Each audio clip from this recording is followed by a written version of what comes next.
Hello. I want to give thanks to the Center for Pilgrimage Studies for making this remote conference possible. This is my favorite group of academics, and as a sort of imposter with my MFA credentials and a couple of Compostellas, I am grateful to be included in the proceedings. This is a paper that is part of a larger book project that addresses the question, how does writing think? And I'm focusing on the discursive mode. This is also a talk about different kinds of maps. And if I were to teach a teaching genius, I'd have a simultaneous slideshow of images as I speak. Instead, I have a dog that wants to play fetch. I can only provide a separate file of images that you can look at before or during my talk. I do hope that the talk can be understood without the images. This is called Sea Level, How Pilgrims Think. The term through hiker is apt for describing the long distance pilgrim. While the goal is to walk a route from end to end, the accomplishment is not marked so much in a summarized aggregation, but an experienced process. In other words, when you tell somebody that you walked the entire Camino de Santiago, the listener is impressed by your destination, the cold eye of the bird's eye view of start and finish, while the pilgrim is thinking of that journey, the sea, S-E-E level experiences of walking through a landscape. A pilgrim uses the bird's eye view of a standard map to get a sense of a distance, but is much more appreciative of a written description that promises clean spring water, 0.4 kilometers after you pass the goat paddock, quote unquote. As children, we learn how to understand both side view, usually and not coincidentally in art, when drawing two lines that converge at a drawn horizon on a piece of paper with a lesson about the vanishing point, usefully called perspective, and the bird's eye view that most maps depend upon to embody abstractions. Bird's eye maps aggregate. Land level maps offer experience, and from experience comes, eventually, perspective. Ezra Pound, for the purposes of his pro and con Dantesque cantos, invented a term for the land-level word map, the periplum, after the ancient Greek maps called periplus, curious diagrams that guided Mediterranean mariners through various rises of land masses to find safe harbor and fresh water. Here is that ship, full of the heaviest of all ballasts, setting out at the opening of Pound's cantos. Quote, and then went down to the ship, set keel to breakers, forth on the godly sea. And we set up mast and sail on that swart ship, bore sheep aboard her, and our bodies also, heavy with weapon weeping, and winds from sternward bore us out onward with bellying canvas. Circe's, this craft, the trim-coiffed goddess. This is a word map of experience. It is layered. The and then of a tale told in some strange form of narrative real time. Yarn is the better word, a yarn spun, a shaggy dog joke in which the listener is always on the verge of begging, where in the hell is this going? Children love them. Through this word map, walking becomes writing and writing becomes thinking. It is perhaps useful for apprehending the notion of the periplus when you recall that rather self-involved New York map of the world the New Yorker peddled years ago, with 9th and 10th Avenue in the important foreground and all other vivid detail ending at the Hudson River. And from there, Jersey, and then the Pacific, and then low hummocky lumps representing all of Japan, China, and Russia. Useful to the New York experience if you're there now. If not. If the periplus seems antique and outdated to you, note that Google Maps now offers the periplus-style navigation modes for drivers, a newer innovation, the street level. In literature, the periplum, then, is a kind of discursive, descriptive writing that does not highlight the capitals or aggregate the details to charts and tables, but offers a much wider range of useful knowledge that can only be gained by hiking through a landscape. Pound used the periplum to his great advantage, but so did Elizabeth Bishop in her near ekphrastic descriptions of finding wisdom in a beard of hooks in the mouth of a large fish, in her poem The Fish, Other great examples of the experiential map in poetry include Marianne Moore's An Octopus of Ice, an octopus in which the poet walks along a glacier up a mountain, and Alice Oswald's marvelous ramble along a river in Dart. What about prose? Moby Dick is one big sea-level map of experience that brings Ishmael from greenhorn to surviving sage and bard. The rather cranky Australian critic A.D. Hope, in an essay called The Discursive Mode, describes my subject as a kind of ecology, a middle form, like sort of common grasses that bind the soil together. Quote, which served without pretension the purposes of narration, the essay, the letter, conversation, meditation, argument, exposition, description, satire, or cheerful fun, unquote.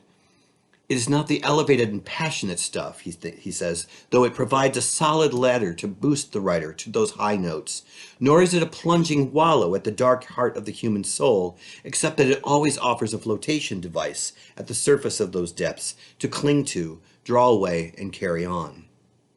From the middle ground, writing can move more easily to those flights and tumbles.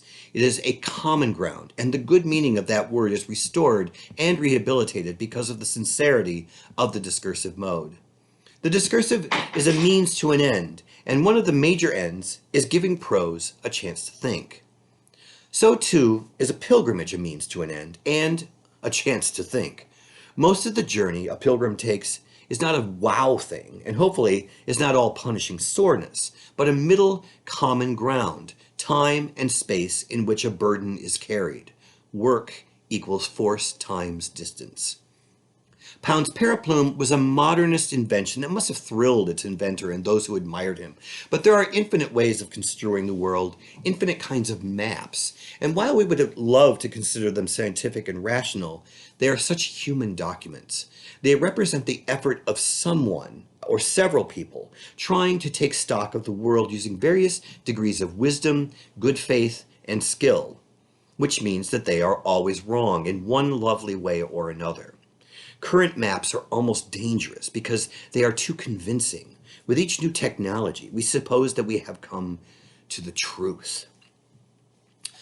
Here's a through hiker anecdote of mine.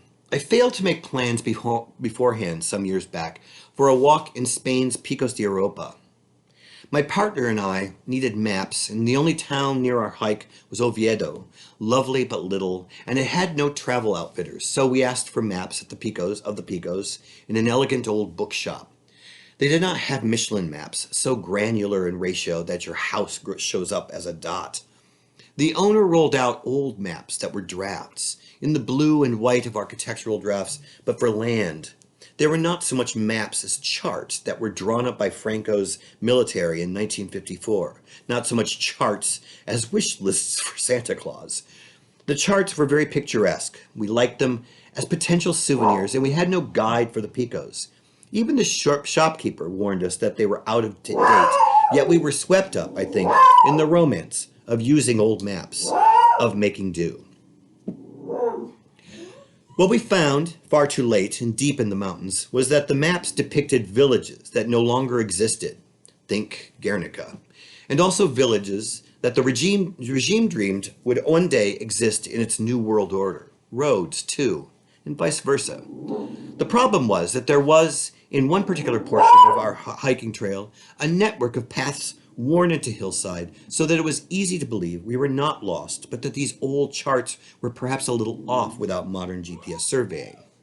And we continued to follow trails that didn't exist and made ourselves believe that 2 or 3 stones, more or less arranged in a triangle, was another hiker's sign for us to go this way or that, when in fact they were just 2 or 3 stones sitting around, more or less arranged in a triangle.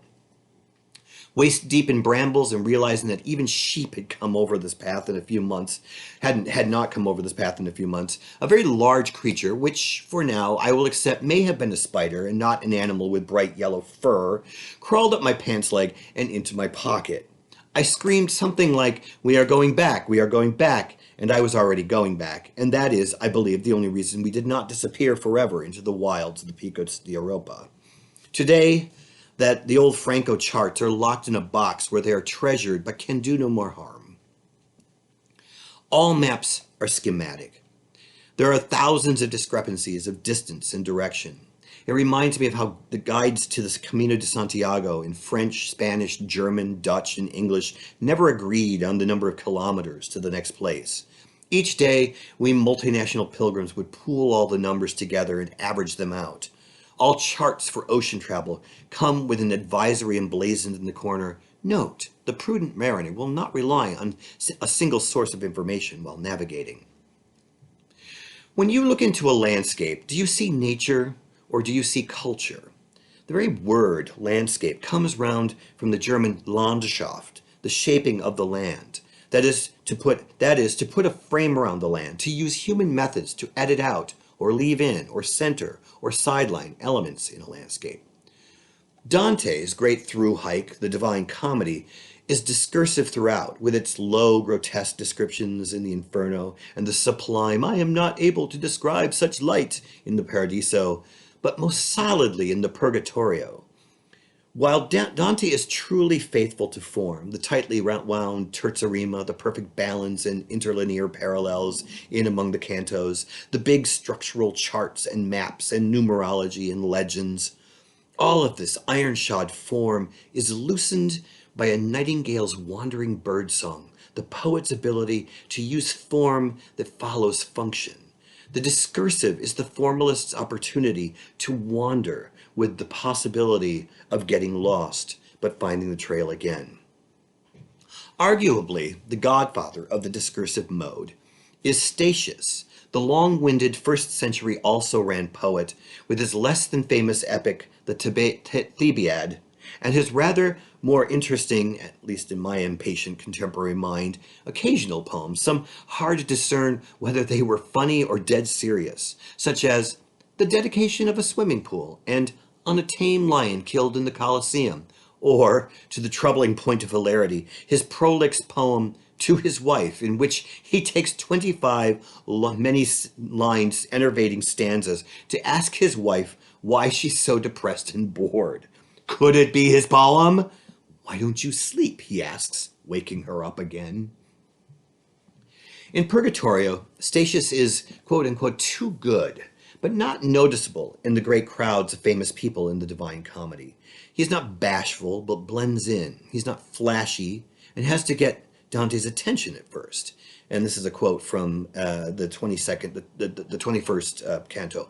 And behold, just as Luke writes for us that Christ appears to the two who were on the way, when he was just risen from the tomb, a shade appeared to us, coming behind us, and we were avoiding the crowd lying at our feet, unaware of the shades until it spoke.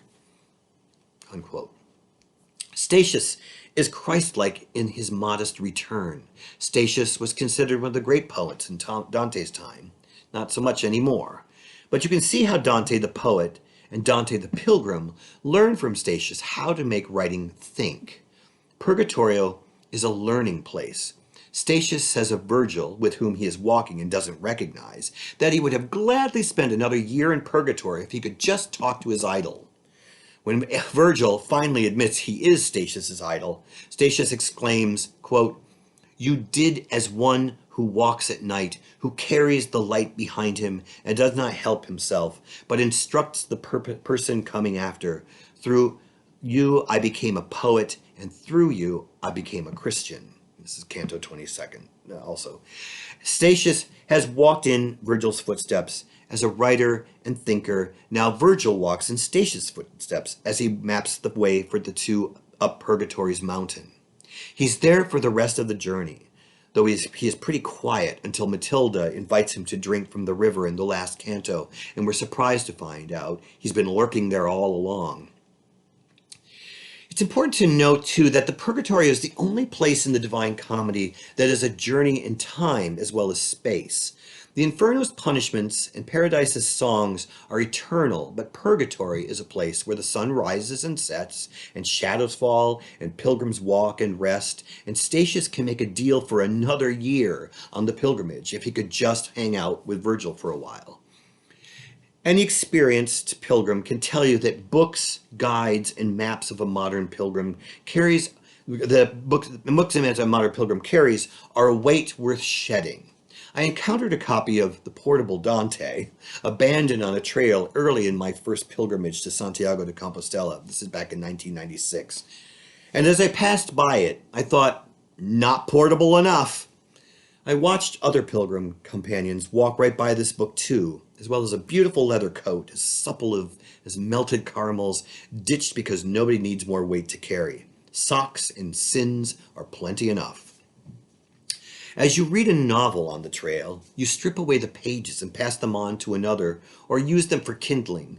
Guidebook pages for a place you've already passed are rendered useless, and those maps, so precious up to the destination, are as moot as last Friday's newspaper once the place is behind you. Think of Wittgenstein's notion of ladders in his Tractatus. Ladders used to climb to a new idea and a new view, but jettisoned so that there can be no going back with your thinking, your journey, pushed away from the wall you have scaled. The periplum is a map experienced from moment to moment. Many hikers toss the portions of maps they have already walked through, for they have no further function. The pilgrim's journey is one to lighten the soul so that there is no weight left. Statius knows this. We watch Statius become lighter and lighter as he walks through the landscape of purgatory, shedding sin. Not only is Statius a good guy, but Dante considers him the authority on the soul, apparently. And the trick of it all is that Statius' pilgrimage, his through hike up the mountain of purgatory, coincides with Dante's journey. He is present in 12 of the cantos out of 33, more than a third of the Purgatorio. Present, but often long silent, and sometimes even forcing a silence between Dante and Virgil, he's a kind of conversation killer as he walks between them, almost prosaic.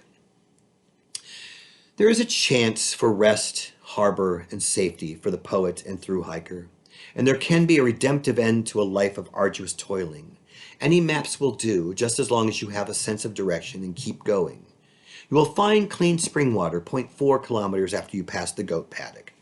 Virgil, in Dante's Purgatorio, claims that the quest to climb the mountain of purgatory is a quest for liberty. Statius, the poster boy for pilgrimage, finally disappears in the last canto when liberty presents itself as an earthquake. The spiritual liberation is a physical aspect of being in a landscape, traveling through it, and rocking the earth when he, our model pilgrim, is seen rising up at last. He and Dante graduate to paradise together, but it's understood that Dante's corporeal weight slows his soul in its rising, as anybody who has carried a backpack on a journey will go slower than an unweighted soul. And Statius flies up toward the rings around God, all his experience, maps, and learning behind him, no longer useful in paradise. We are told at the end of the Paradiso that the angels closest to God have no memory at all, for their faces are always fixed on God. And memory is the place where we store all the new things we experience when the experiences are no longer new. And memory, therefore, is a thing we don't need when we gaze eternally on God. I kind of love that. Until then, we still walk through the landscape of our lives and look to both books and experience for our tools for thinking, for learning from our mistakes and correcting those mistakes when they have harmed ourselves or others. Why didn't I throw away those maps of the Picos that nearly got us lost, and given all I have said about the weight of a backpack and information no longer useful? Well, they were pretty for one thing, and some kind of failed history, a reminder that I can feel confident in my choices and still be wrong. And sometimes, misinformation and misapprehension are handmaidens to success.